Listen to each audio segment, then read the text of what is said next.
No livro de Neemias nos é dito que eles leram o livro, a lei de Deus com interpretação e deram um sentido para que o povo entendesse a leitura.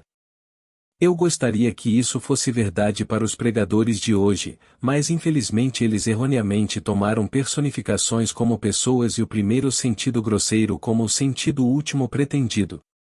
No jornal de hoje li que foi pedido a 325 estudantes de pós-graduação de 15 faculdades católicas que nomeassem os seus 10 heróis, por ordem, sem restrições quanto ao tempo. O falecido presidente Kennedy ficou em primeiro, seu irmão Robert em segundo, Martin Luther King em terceiro, com Jesus em quinto. Aqui estão graduados de 15 faculdades católicas que, vendo a Bíblia como história secular, colocam o seu caráter principal em quinto lugar na sua ordem heróica quando, se lidassem como literatura, como fazem muitos estudantes universitários, descobririam que não se trata de forma alguma de história secular.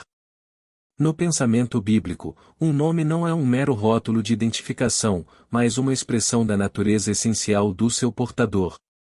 Conhecer o nome de Deus é conhecer a Deus conforme ele se revela ao indivíduo. Como disse o salmista: aqueles que conhecem o nome confiam em ti. Seu nome é revelado em uma progressão de revelações. É revelado pela primeira vez como Deus Todo-Poderoso no nome de El Shaddai. Este nome é personificado como Abraão, Isaque e Jacó. No estado de Moisés, a segunda revelação vem como Eu Sou. Então, no terceiro e último estado de Jesus Cristo, a plena revelação do seu nome é revelada como Pai, numa relação Pai-Filho. Levando o nome de Jesus, você dirá como Paulo: manifestei o nome aos homens que do mundo me deste. Eles eram teus e você os deu para mim. Eu lhes dei a conhecer o teu nome e o farei conhecido para que o amor com que me amaste esteja neles e eu neles. Mas agora, quando você ler as Escrituras, lembre-se sempre de que os nomes Abraão, Isaque, Jacó, Moisés e Jesus são personificações de partes eternas da peça de Deus. Tendo fé em si mesmo e na peça que criou, você entrou no papel chamado Abraão, momento em que lhe foi mostrada toda a peça em detalhes. E quando a peça termina, você passa para a parte chamada Jesus Cristo e descobre que é seu autor. Dizer que Jesus é o seu herói e vê-lo como uma pessoa é interpretar mal a história das Escrituras. Como disse Blake, deve-se sempre entender que as pessoas, Moisés e Abraão, não se referem aqui, mas aos estados significados por esses nomes, sendo os indivíduos representantes de visões desses estados eternos, conforme foram revelados ao homem mortal em uma série de revelações divinas conforme estão escritas na Bíblia. Eu vi esses estados em minha imaginação. Quando vistos à distância, eles aparecem como um só homem. À medida que você se aproxima, eles aparecem como multidões de nações. Conheço a veracidade dessa afirmação, pois embora Blake tenha nascido em 1757 e morrido em 1827, estamos intimamente entrelaçados na tapeçaria do pensamento. Certa noite em que nos encontramos, e depois de discutir o mistério de Deus, Blake me disse: caia para trás com um completo abandono de si mesmo. Não se contenha, apenas relaxe e caia. Seguindo suas instruções, senti como se estivesse caindo da terra, enquanto era arremessado pelo espaço como um corpo interestelar. E quando o movimento cessou, olhei para cima e vi um único homem brilhando à distância. Seu coração era como um rubi flamejante, mas quando me aproximei percebi que todas as pessoas na eternidade estavam naquele corpo. Eu vi o corpo no qual todos seremos reunidos quando o jogo de Deus terminar. A peça começa quando as Escrituras, prevendo que Deus salvaria e justificaria os pagãos, pregaram o Evangelho de antemão a Abraão. Agora, se você considerar a história de Abraão como uma história secular, você perceberá que o plano de salvação de Deus teria sido mostrado a ele 2000 anos antes de ele ocorrer. Mas, ao concordar em fazer o papel de Abraão, você entrou na porta da morte, no crânio humano. É lá que você dorme em visões da eternidade como a semente de Cristo, sendo um com seu Pai. A palavra traduzida como semente em Gálatas é sêmen, que significa o esperma do homem e identifica o homem com Deus. Este não é o sêmen físico, pois é apenas uma sombra que produz corpos de morte. Estou falando da sêmen espiritual chamado Cristo, cuja semente é capaz de se estender. Ao sonhar que sua vida existe, você parece ser dois, mas não é. Um dia essa barreira será removida e você, individualizado, emergirá como o Senhor Jesus Cristo, o que, assim como Abraão, Isaque e Jacó, é um sinal, testemunhado por Deus. Ao ler as Escrituras, tente lembrar que essas características são apenas personificações e tente descobrir o que elas representam. Até que você entenda o significado do nome, você perderá sua mensagem. Muitas vezes você encontrará um clássico contando uma história muito maior do que você jamais ouviria no púlpito numa manhã de domingo. Um dos meus favoritos foi escrito por um matemático. Você conhece a história dele como Alice através do espelho. Venha e olhe para ele. Gritou o irmão, e cada um deles pegou uma das mãos de Alice e a conduziu até onde o rei estava dormindo. Ele está sonhando agora, disse Tweedledee. E com o que você acha que ele está sonhando? Alice disse. Ninguém pode adivinhar isso. Ora, sobre você! Exclamou Tweedledee, batendo palmas triunfantemente. E se ele parasse de sonhar com você, onde você acha que estaria? O sonhador que há em você é Deus, que deve sonhar na sequência que ele estabeleceu no início. Nenhuma parte pode ser omitida. Assim como nossos antepassados representaram, nós também o faremos, pois há apenas um ator neste drama chamado vida e esse ator é Deus. Em você, Deus está sonhando as várias partes que ele escreveu no início e você viu enquanto estava no estado de Abraão. Você é o Filho de Deus agora, um eu, que ele está ampliando. Somos todos o eu, só que agora somos potencializados em razão do sonho pré-determinado. Charles Dodson, que conhecemos como Lewis Carroll, escreveu o clássico infantil Alice através do espelho, que nos diz que tudo era possível através do espelho. Isto é verdade, pois com Deus todas as coisas são possíveis. As coisas são o que Deus pensa que são. Ele pensa que é você e continuará pensando que é você até que o leve à consciência de ser o Senhor Jesus Cristo. É triste ler que quem se formou em colégios católicos acredita que esta personificação é um personagem da história, e é inacreditável pensar que o colocaram em quinto lugar. Não estou dizendo que isso não poderia acontecer numa faculdade protestante, pois poderia acontecer lá também. Quem sabe, eles podem colocá-lo em 10º lugar em vez de em quinto. Sem qualquer sentimento em relação à história, não se pode acreditar, mas o sonhador que há em você interpreta cada personagem da peça enquanto você lança sua sombra neste mundo. Eu ouvi isso tão claramente uma noite, quando ele me disse: deitei-me dentro de você para dormir, e enquanto dormia tive um sonho. E eu sabia que ele estava sonhando. Ele sou eu, e quando ele acorda, ele é.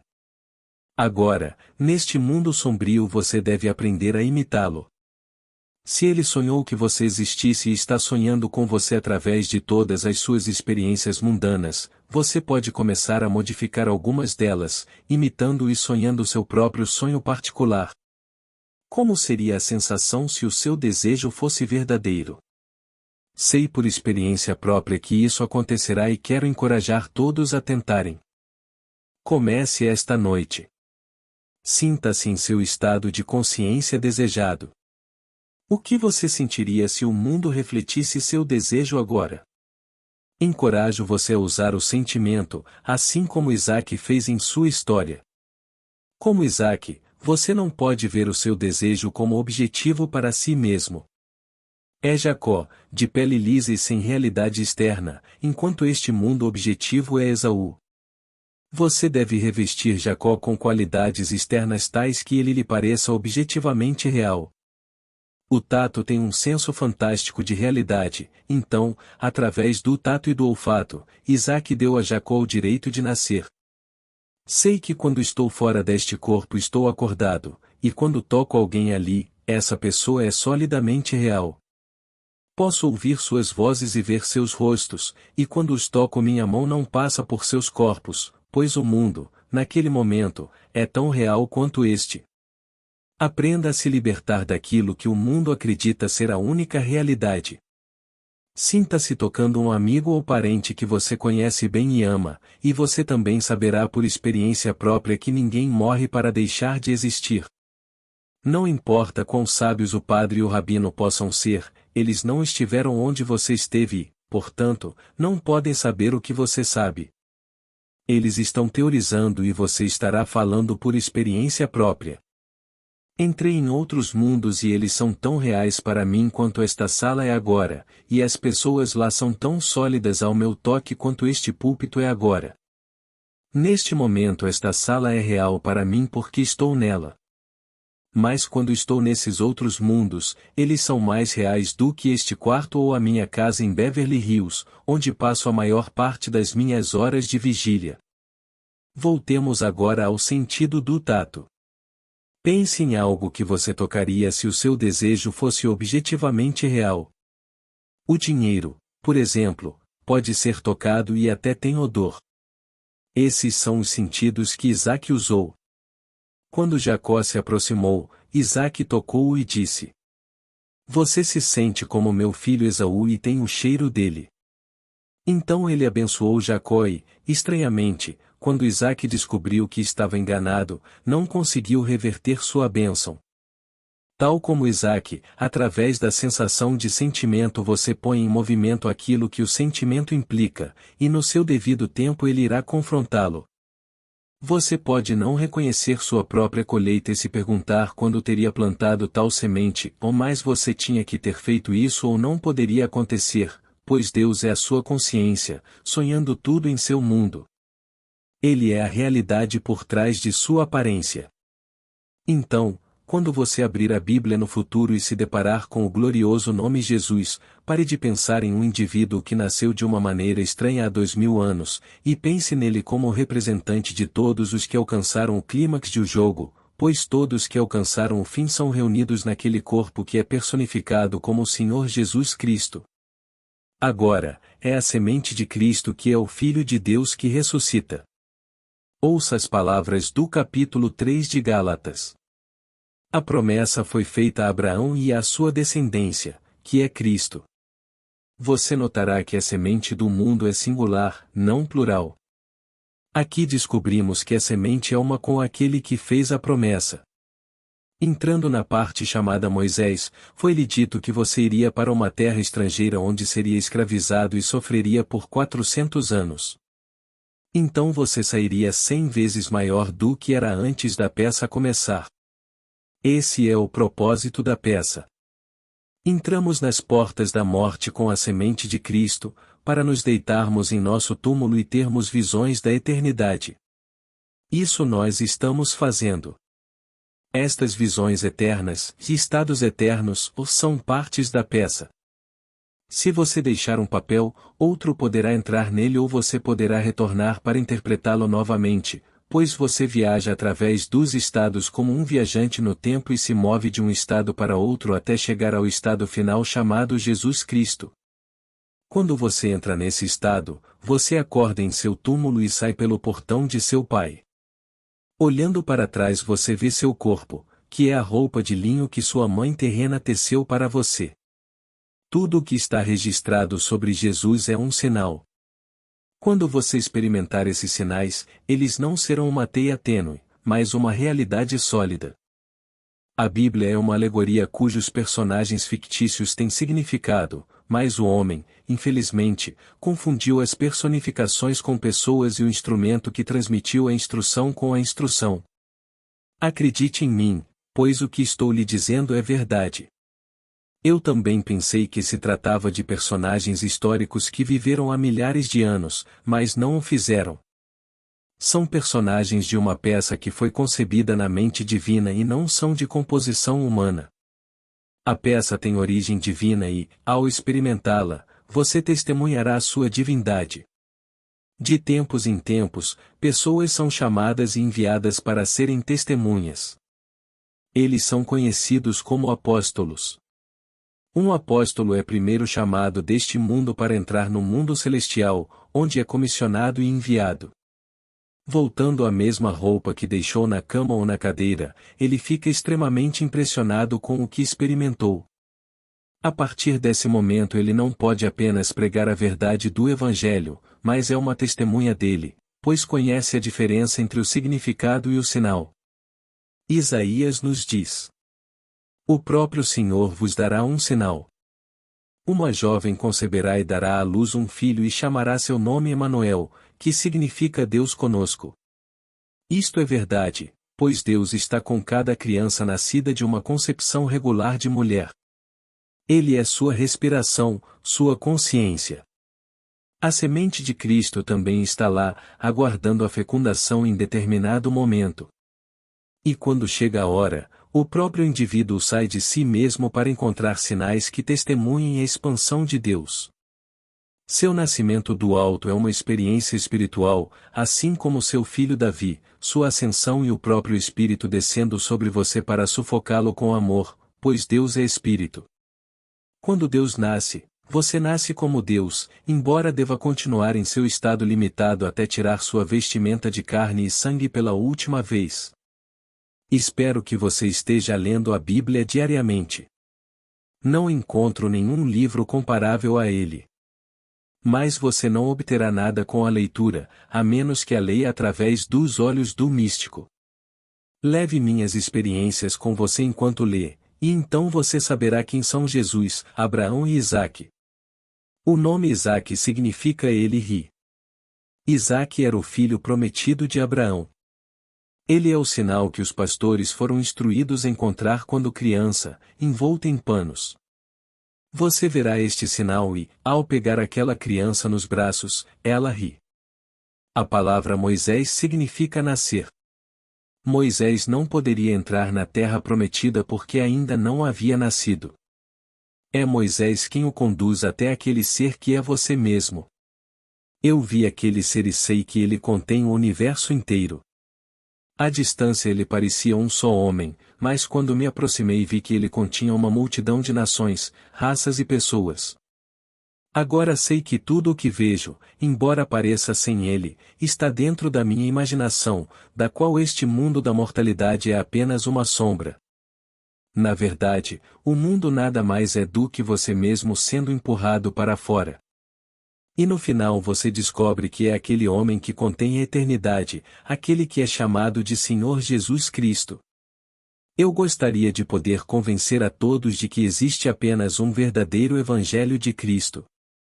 A humanidade está redimida, não o será. Já está feito.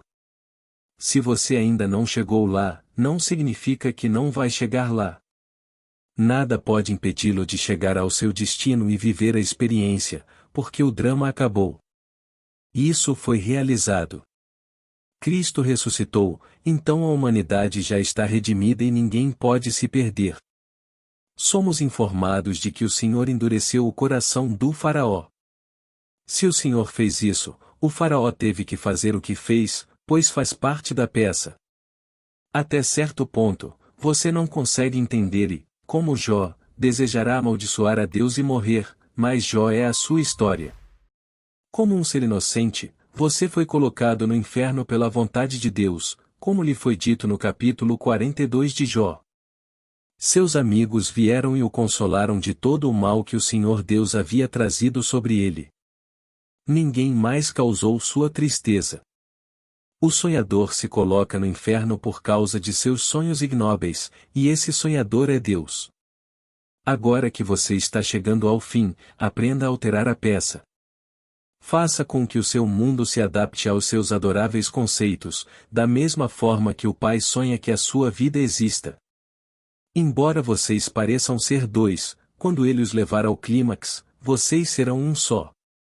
Deus é o seu marido, o seu Criador que se apega a você, sua emanação, sua esposa, até que você se torne um só ser, um só corpo, um só espírito, um só Senhor, um só Deus e Pai de todos, pois no reino dos céus não há lugar para dois, apenas um. Agora, enquanto você ainda está aqui, você tem necessidades que devem ser satisfeitas e talvez desejos ainda a serem satisfeitos, por isso eu recomendo que você use a lei, assumindo que você os tem, pois a sua suposição é o começo do seu sonho. Embora sua mente razoável e seus sentidos externos neguem isso, sua persistência fortalecerá sua suposição e a transformará em fato. Já vi isso acontecer inúmeras vezes. Seus nobres sonhos não interferirão no sonho básico que está acontecendo em você, então pegue seus sonhos maravilhosos e persista neles. Ande como se fossem verdadeiros. Tente tocá-los e dar-lhes realidade. Se você puder usar o sentido do odor, tente detectá-lo. Certa noite, uma senhora decidiu me testar abraçando um enorme buquê de rosas. Ela sentiu o aroma da rosa e se saturou completamente com ela, então abandonou o pensamento. Esta senhora morava nas Torres Waldorf. Quando voltou para seu quarto na noite seguinte, descobriu que 3 dúzias de rosas haviam sido colocadas ali. Parecia que a rainha-mãe estava na cidade de Nova York e compareceu a um banquete em sua homenagem. Rosas especiais foram cultivadas e trazidas para lá para seu prazer. No dia seguinte, o maître enviou 3 dúzias de rosas para o quarto desta senhora. Ela testou seu olfato e em 24 horas seu quarto estava cheio de rosas. Não me importa quem você é, convido você a aceitar o desafio.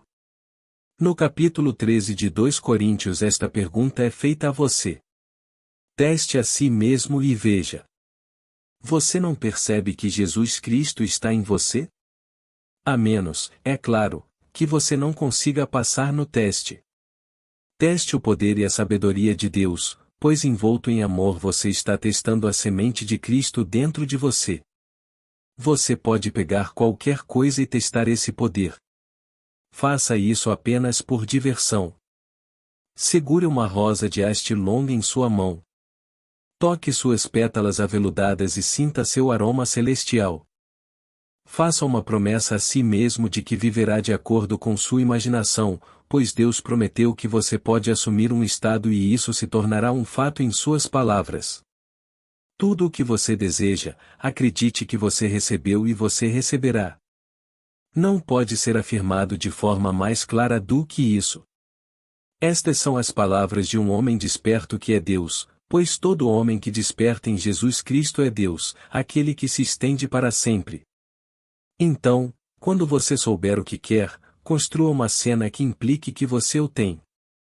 Entre na cena tocando os artigos ali presentes, ouvindo os sons que podem ser ouvidos, vendo com seu olho espiritual e cheirando seu odor com seu nariz espiritual. Traga todos os seus sentidos para a cena, implicando a realização do seu sonho. Depois de ter feito isso, persista na consciência de que o seu desejo já é um fato, pois o momento presente não recua para o passado, mas avança para o futuro para confrontá-lo. Você caminhará em direção ao seu futuro e enfrentará a realização do seu desejo, que começou como um sonho. Você pode pensar que o seu ontem está no passado, mas Deus sabe que você o encontrará no futuro, pois o seu futuro está sempre confrontando você e trazendo a colheita do que você está fazendo agora. Agora, vamos entrar no silêncio.